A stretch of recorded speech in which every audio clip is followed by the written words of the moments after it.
Nous continuons ce matin notre série sur les psaumes, ce livre de louanges qui nous apprend à prier selon l'espérance du grand roi promis par Dieu, Jésus-Christ. Depuis quelques semaines, nous parcourons ensemble le premier livre de ce recueil, et ce premier livre nous enseigne que Jésus-Christ est la solution à tous nos problèmes.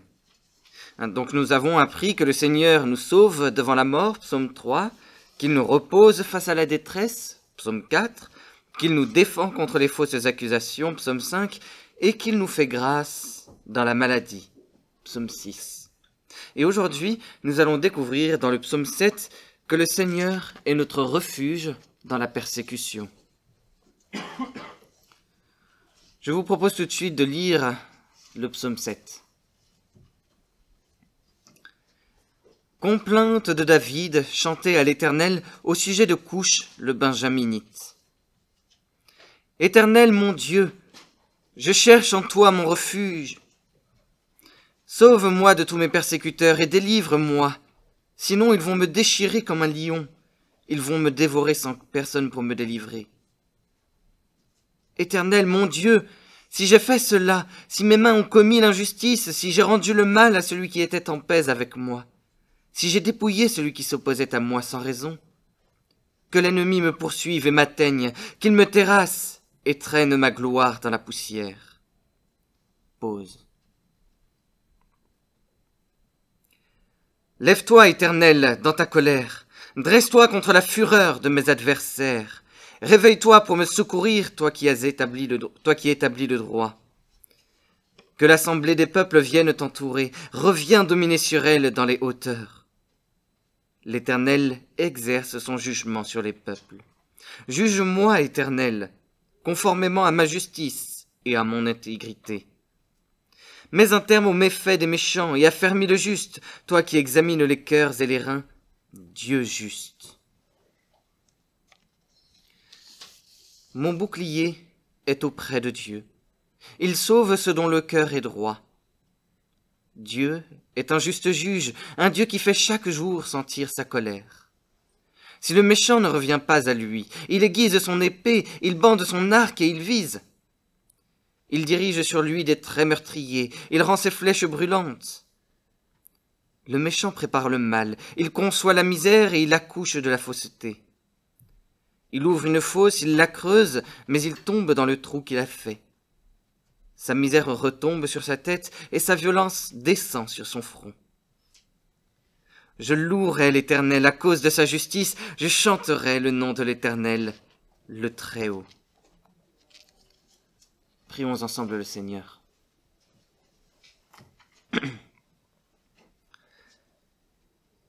Seigneur notre Dieu, nous te rendons grâce pour la parole que tu nous communiques ce matin. Elle nous rappelle que nous pouvons nous confier à toi dans la prière, même quand nous traversons des moments de détresse et de persécution. C'est pourquoi nous te demandons maintenant de nous rendre attentifs à la prière de ton serviteur David. À travers elle, remémore-nous l'œuvre gracieuse de ton Fils Jésus-Christ et travaille-nous selon l'œuvre puissante de ton Saint-Esprit. Nous te prions ainsi afin que dans nos vies soit manifestée ta gloire. Dans le nom de ton Fils Jésus-Christ, Amen.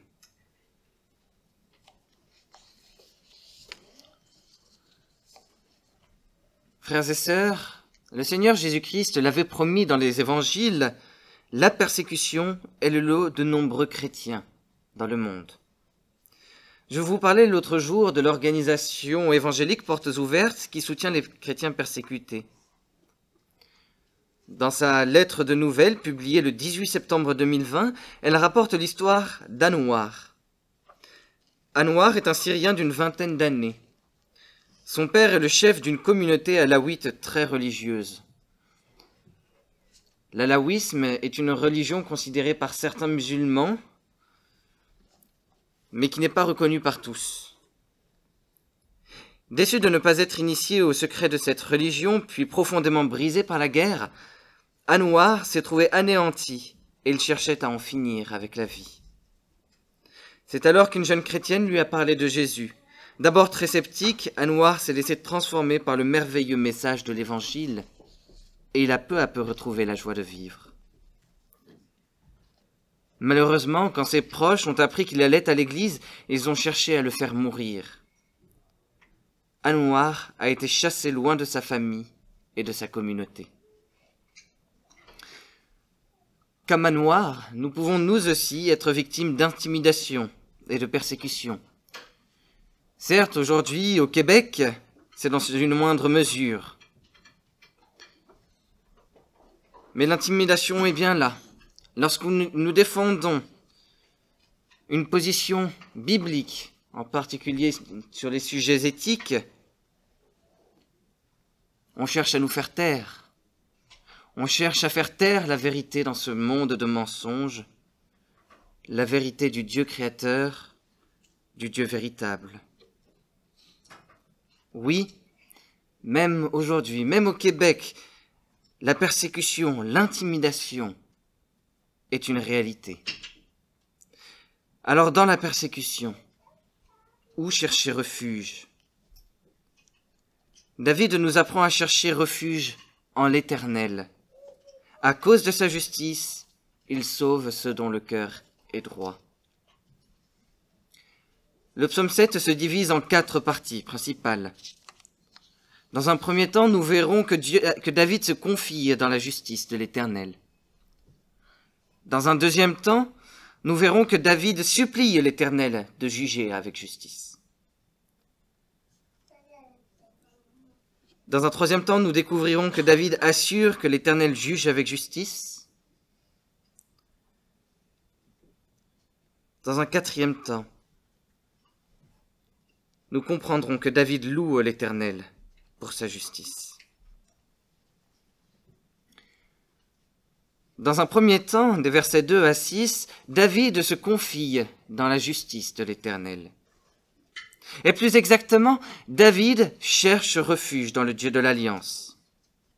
Éternel mon Dieu, je cherche refuge en toi. Sauve-moi de tous mes persécuteurs et délivre-moi. Sinon ils vont me déchirer comme un lion. Ils vont me dévorer sans personne pour me délivrer. Les versets 2 et 3. La chasse est ouverte.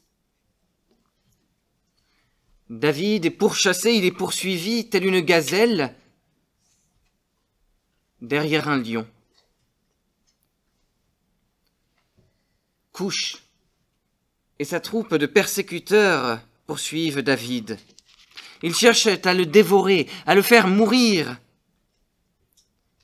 Qui est Couche, le benjaminite, du verset 1? Nous ne le savons pas exactement. Peut-être est-ce un mercenaire couchite, donc c'est-à-dire éthiopien, qui vit parmi la tribu de Benjamin. Peut-être que c'est un officier de l'armée du roi Saül.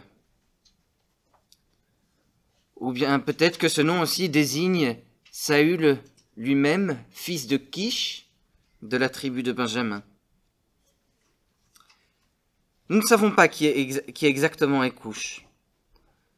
Ce que nous savons au contraire, en revanche, c'est que David est dans une grande détresse.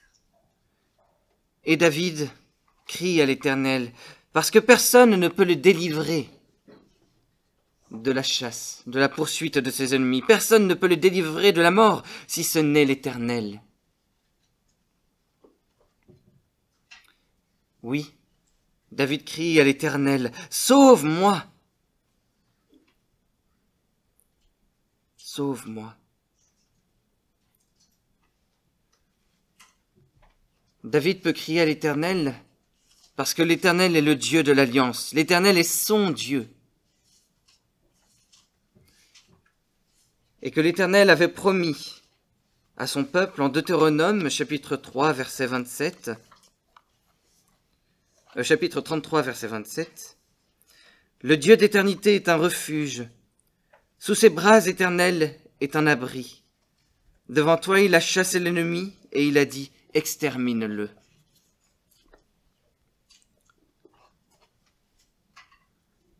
David s'appuie sur les promesses du Dieu de l'Alliance pour trouver refuge en lui. Oui, l'Éternel avait gracieusement promis à son peuple de le protéger.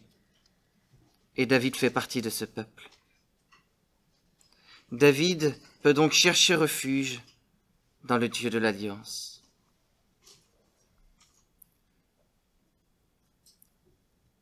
Si David cherche refuge dans le Dieu de l'Alliance, c'est aussi qu'il se soumet à ce Dieu de l'Alliance.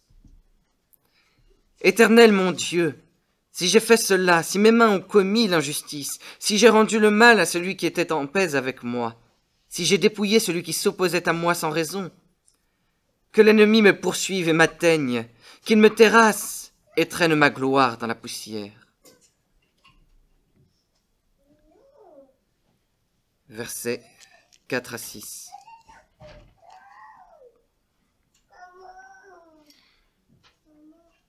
Je suis très surpris, très étonné par ces versets, parce qu'ici, David ne prétend pas être totalement juste, être totalement parfait. Au contraire, il admet que dans sa bonne volonté, il a pu commettre l'injustice. Pourtant,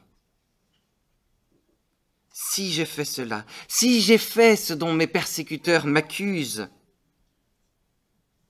si j'ai commis quelque injustice, si j'ai rendu le mal à celui qui me faisait du bien, si j'ai dépouillé celui qui me faisait du bien, sans raison, David reconnaît qu'il est possible qu'il ait pu commettre une injustice. Et si tel est le cas, il reconnaît qu'il mérite de mourir, que l'ennemi me poursuive et m'atteigne, qu'il me terrasse et traîne ma gloire dans la poussière. David reconnaît qu'il mérite la mort s'il a pu commettre quelque injustice. Alors pourquoi demande-t-il à Dieu de le sauver? Verset 2. David demande à Dieu de le sauver, non pas parce qu'il le mérite à cause de sa propre obéissance ou à cause de sa propre justice, mais parce qu'il a confiance dans le Dieu de l'Alliance, qui promet d'être son refuge.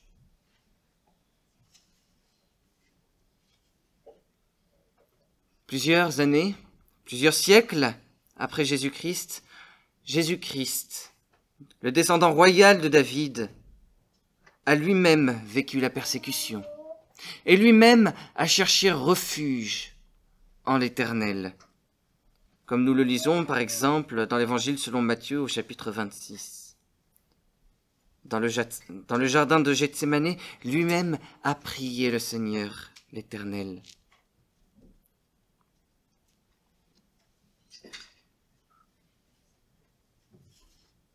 Aujourd'hui, nous savons que l'Éternel est notre refuge, nous qui faisons partie du peuple de l'Alliance. Dieu, l'Éternel, nous l'a promis. Ce que nous savons également, c'est que nous sommes bien heureux, bénis, heureux d'avoir ce refuge, comme nous le dit le psaume 2, verset 12.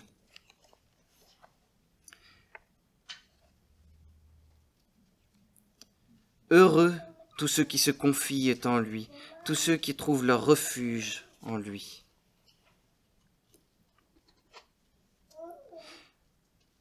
Nous sommes heureux, nous sommes bien heureux parce que l'Éternel est notre refuge. Et s'il est notre refuge, c'est que Jésus-Christ, le descendant royal de David, Fils de Dieu, le Messie, le Christ, comme nous l'annonce le psaume 2, est notre refuge. Nous lisons ainsi dans la lettre aux Hébreux, au chapitre 6, les versets 18 à 20. Ainsi, par deux actes irrévocables dans lesquels il est impossible que Dieu mente, nous sommes puissamment encouragés, nous dont le seul refuge a été de saisir l'espérance qui nous était proposée. Cette espérance, nous la possédons comme une ancre solide et sûre de l'âme. Elle pénètre derrière le voile, là où Jésus, établi grand prêtre pour toujours à la manière de Melchisédek, est entré pour nous en précurseur. Jésus-Christ est notre refuge. C'est en lui, c'est par lui, c'est sous lui que l'Éternel nous protège.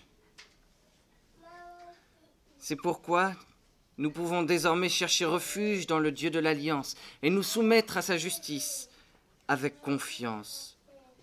Oui, nous pouvons nous confier dans la justice de l'Éternel.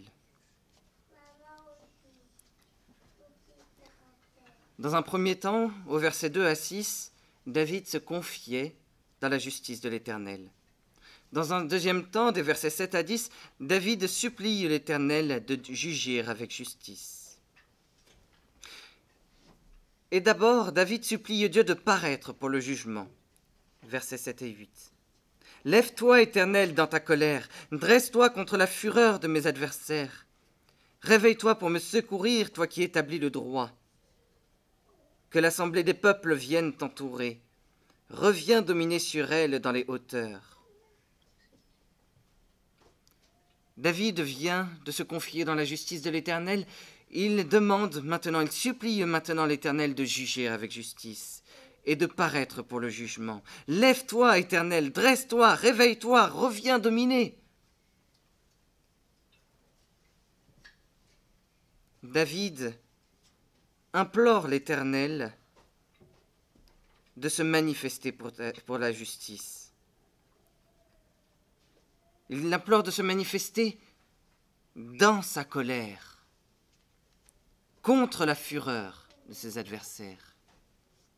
La colère de Dieu répond à la colère des ennemis de David, de ses persécuteurs.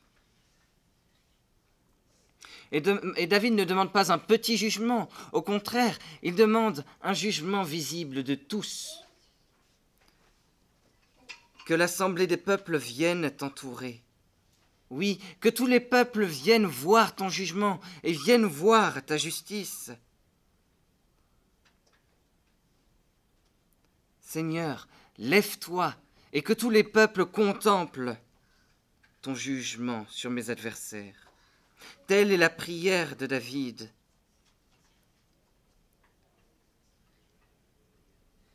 Dans les psaumes et dans d'autres textes, notamment dans le livre d'Ésaïe, nous apprenons que les peuples se lèveront au jour du jugement dernier, qu'ils entoureront le Seigneur, l'Éternel, au jour de son jugement,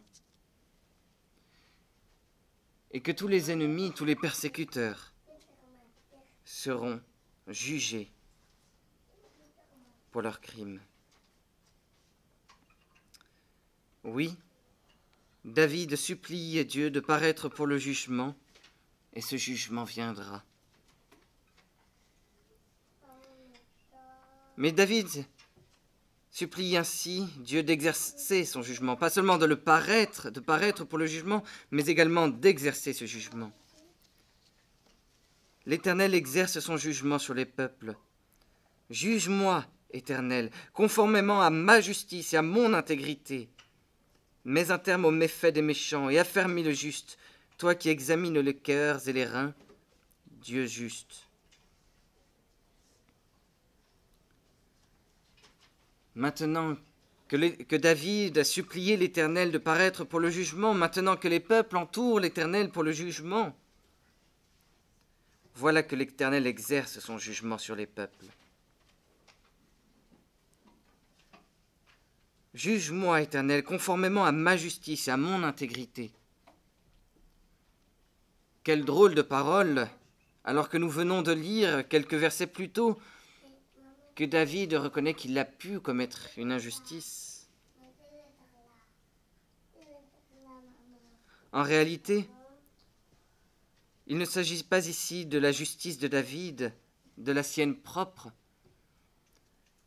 mais de celle qui lui est accordée par Jésus-Christ.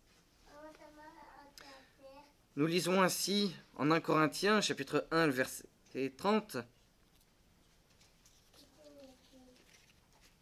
1 Corinthiens 1, 30. C'est grâce à lui que vous êtes en Jésus-Christ, lui qui est devenu, par la volonté de Dieu, notre sagesse, notre justice, la source de notre sainteté et notre libérateur. Oui, Jésus-Christ est devenu notre justice. Jésus-Christ est la justice de David, lui, fils de Dieu. Lui, dont les mains n'avaient commis aucune injustice, lui qui n'avait jamais répandu le mal, lui qui n'avait jamais dépouillé celui qui s'opposait à lui sans raison. Jésus-Christ était parfait. Par sa mort sur la croix, il a porté la condamnation pour notre injustice. Par sa résurrection, il nous a rendus justes pour Dieu, devant Dieu.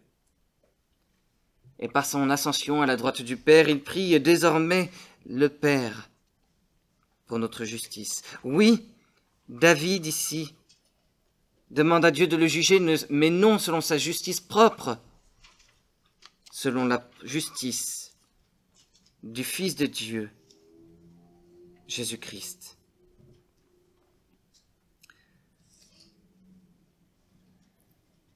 David supplie donc d'exercer son jugement à son égard et de l'affermir, d'affermir le juste. Dans cette épreuve, alors qu'il est chamboulé, alors qu'il est bouleversé, David demande à l'Éternel de le maintenir, de l'établir. En effet, Dieu examine les cœurs et les reins, et Dieu voit sa bonne volonté. Les cœurs, les reins, c'est ce qu'il y a de plus caché et dans l'homme, de plus profond. L'Éternel voit ce qu'il y a au fond du cœur. L'Éternel voit la volonté, la bonne volonté, et il a fermé le juste qui compte sur la justice de Jésus-Christ. Mais l'Éternel exerce aussi son jugement contre les méchants, et il mettra un terme à leurs méfaits. Oui, David supplie Dieu de paraître pour le jugement et d'exercer son jugement. David supplie l'Éternel de juger avec justice. De la même manière, nous pouvons nous aussi demander à Dieu de paraître pour le jugement. Pour le jugement déjà aujourd'hui, mais également pour le jugement dernier qui vient bientôt, comme le Christ nous l'a promis. Et nous pouvons le supplier non pas seulement de paraître pour le jugement, mais également d'exercer son jugement avec une parfaite justice. De nous juger conformément à la justice de Jésus-Christ qui nous a été accordée. Et de mettre un terme aux méfaits de ceux qui nous persécutent et qui nous font du mal. Nous pouvons prier Dieu de nous affermir, de nous établir alors que nous chancelons face à la persécution, car il examine les cœurs et il voit notre bonne volonté. Oui, avec David, nous pouvons supplier l'Éternel de paraître pour le jugement et d'exercer ce jugement. Avec David, nous pouvons supplier l'Éternel de juger avec justice. Si David supplie dans un deuxième temps l'Éternel de juger avec justice, dans un troisième temps, au verset 11 à 17, il assure que l'Éternel juge avec justice. Tout d'abord, Dieu sauve celui dont le cœur est droit. Mon bouclier est auprès de Dieu. Il sauve ceux dont le cœur est droit. Dieu est un juste juge, un Dieu qui fait chaque jour sentir sa colère. L'Éternel est un juste juge. Toute injustice et tout péché provoque sa colère. Et chaque jour que nous faisons l'injustice, que nous pratiquons l'injustice, la colère de Dieu se répand sur nous.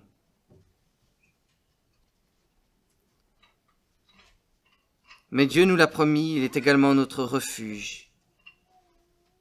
Il est le bouclier de David. Bouclier, c'est une autre forme pour dire refuge, quelqu'un qui protège. Mais il n'est pas seulement un refuge, une forteresse, il est aussi un bouclier. qui protège contre l'épée, contre l'arc qui pourchasse David.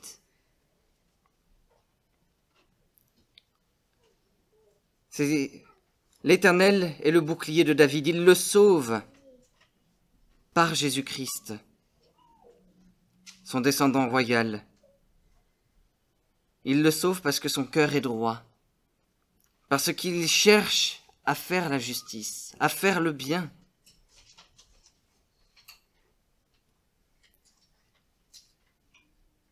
Oui, si Jésus-Christ est le refuge de David, Jésus-Christ est également son bouclier. Et il le sauve. David assure que Dieu sauve celui dont le cœur est droit. De la même manière, nous pouvons être assurés que Dieu nous sauve si nous désirons pratiquer sa justice, si nous désirons obéir à ses commandements. Nous savons que Dieu est un juste juge et que notre péché provoque sa colère.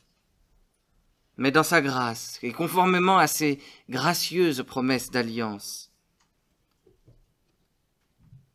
l'Éternel nous protège et il nous sauve en Jésus-Christ. Oui, Dieu sauve celui dont le cœur est droit.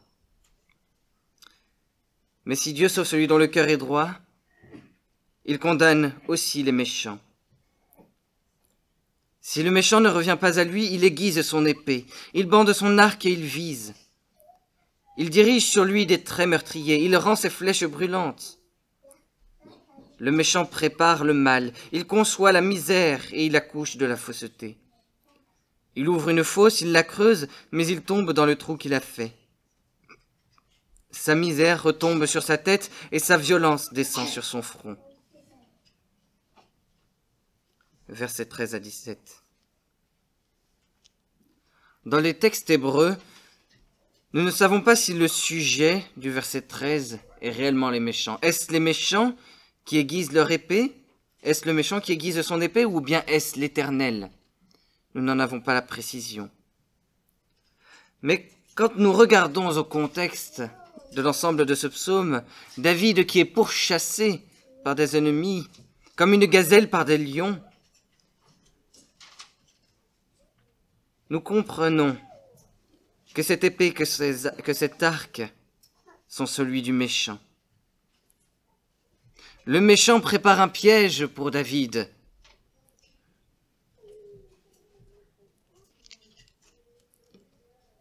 Mais dans la justice de Dieu, à cause de sa justice, c'est pour lui qu'il prépare ses armes. Le méchant aiguise son épée, il bande son arc, il vise, il dirige sur lui des traits meurtriers, il rend ses flèches brûlantes. Les pièges qu'il prépare contre David se retournent contre lui. Le méchant prépare le mal, il conçoit les misères, il accouche de la fausseté. Nous avons là encore une expression qui est également utilisée dans la lettre de Jacques au chapitre 1 verset 14, qui parle de l'enfantement du péché et à quel point on le prépare pour le mettre en pratique. Mais en faisant cela, il creuse sa propre tombe. Il ouvre une fosse, il la creuse, mais il tombe dans le trou qu'il a fait.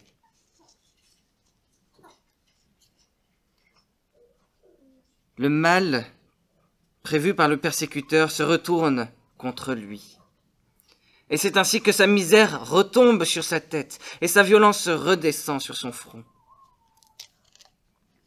Rappelez-vous plutôt dans ce psaume, David avait crié à l'Éternel, « Lève-toi, dresse-toi, réveille-toi et reviens dominer !» Et maintenant, c'est la misère du persécuteur qui retombe sur sa tête. Et sa violence qui descend sur son front et littéralement sur son crâne. L'Éternel est en hauteur et toute sa colère se déchaîne contre l'injustice du persécuteur. Et elle s'effondre sur lui. Oui, le mal que préparent les persécuteurs se retourne contre eux. Dieu condamne ainsi les méchants. De la même manière, nous savons que Dieu condamnera tous ceux qui nous persécutent et qu'il leur rendra ce qu'il nous prépare, le mal qu'il nous cause.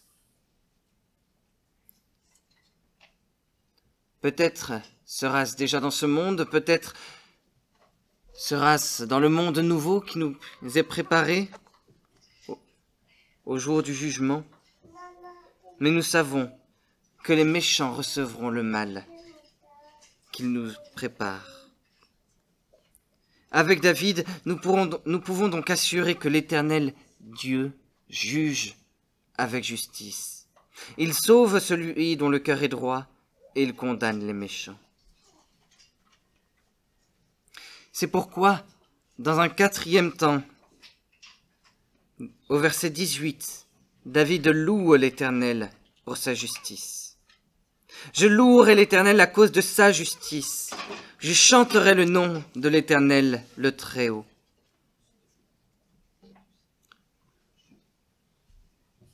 David sait que l'Éternel juge avec justice. David sait que l'Éternel entend sa prière. David sait que l'Éternel est son refuge. Et c'est pourquoi il loue l'Éternel, à cause de sa justice, non pas seulement à cause de la justice qui lui a été accordée par Jésus-Christ, mais à cause de la justice de Dieu. Et cette justice de Dieu, nous la lisons dans la lettre aux Romains, au chapitre 3, les versets 21 à 24. Mais maintenant, la justice de Dieu dont témoignent la loi et les prophètes a été manifestée indépendamment de la loi. C'est la justice de Dieu par la foi en Jésus-Christ, pour tous ceux qui croient. Il n'y a pas de différence. Tous ont péché et sont privés de la gloire de Dieu, et ils sont gratuitement déclarés justes par sa grâce, par le moyen de la libération qui se trouve en Jésus-Christ. David loue l'Éternel à cause de sa justice, parce que sa justice s'accomplira de manière juste et droite, parce que Dieu sauve celui dont le cœur est droit et qu'il condamne les méchants. Et David donne un qualificatif à ce roi, à cet Éternel, à ce juge, le Très-Haut. Dans sa louange, dans son adoration au Dieu de justice, il se rappelle que l'Éternel est au-dessus de tous et qu'il jugera, qu'il élèvera dans son refuge celui dont le cœur est droit et qu'il écrasera de sa colère les persécuteurs. De la même manière, nous pouvons également louer l'Éternel à cause de sa justice. Oui, l'Éternel est un Dieu juste.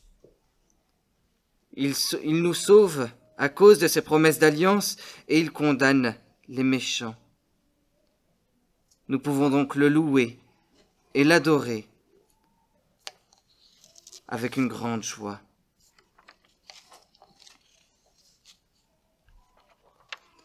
Frères et sœurs, Jésus-Christ nous l'avait promis. La persécution est le lot quotidien de nombreux chrétiens dans le monde. Cette persécution, cette intimidation, nous pouvons la vivre nous aussi ici au Québec. Alors dans la persécution, où chercher refuge? David nous apprend à chercher refuge en l'Éternel. À cause de sa justice, il sauve ceux dont le cœur est droit.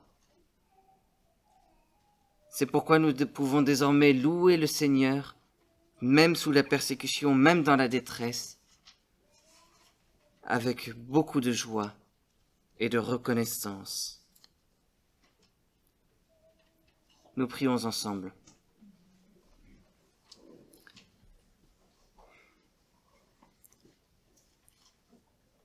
Seigneur notre Dieu, nous découvrons ce matin dans ta parole que tu es notre refuge, dans la détresse, dans l'intimidation et dans la persécution.